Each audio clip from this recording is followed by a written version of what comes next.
Hello there, friends. Today we're going to be solving problem 23 from the SOA Practice Exam P. Now, the problem goes as follows. An actuary studied the likelihood that different types of drivers would be involved in at least one collision during any 1 year period. And here are the results. That teens that make up 8% of drivers have a 15% chance of being in at least one collision.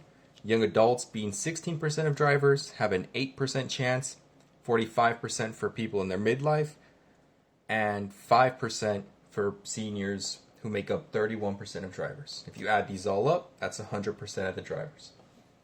Now, the problem asks us, given that a driver has been involved in at least one collision, calculate the probability the driver is a young adult. So, let's get started. I'm going to erase this. So what the question is asking is the probability of, given that the person is a young adult, what's the probability that they've been in a collision? We're going to collision here.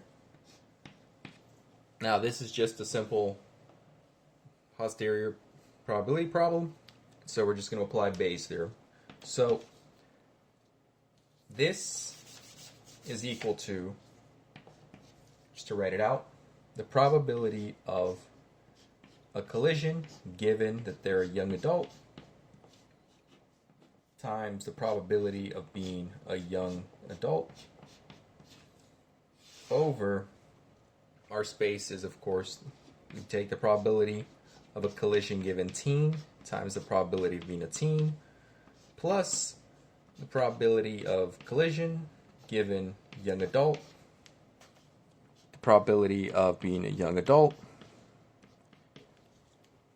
plus the probability of collision given midlife times the probability of midlife, plus the probability of collision given senior citizen, the probability of being a senior citizen. And these are all values that we already had. They were shown in the diagram. And so now I'm just going to substitute those into this problem. And so, numerically, this is just 0.08 times 6.16 over 0.15 times 0.08 plus 0.08 times 0.16 plus 0.04 times 0.45, and then I'll just put this down here, plus 0.05 times 0.31. Now you can put this into your trusty calculator or whatever it is that you use to compute, or in your head if you're that capable, and this turns out to be 0.22 or D on the practice exam.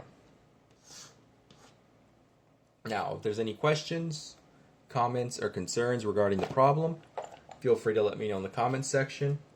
If there's something else you would like me to solve, anything from the undergraduate level and below, I'm fairly confident in my mathematical skills to solve it. And if not, I'll still give it a try. So thank you for watching, and I hope you have a nice day.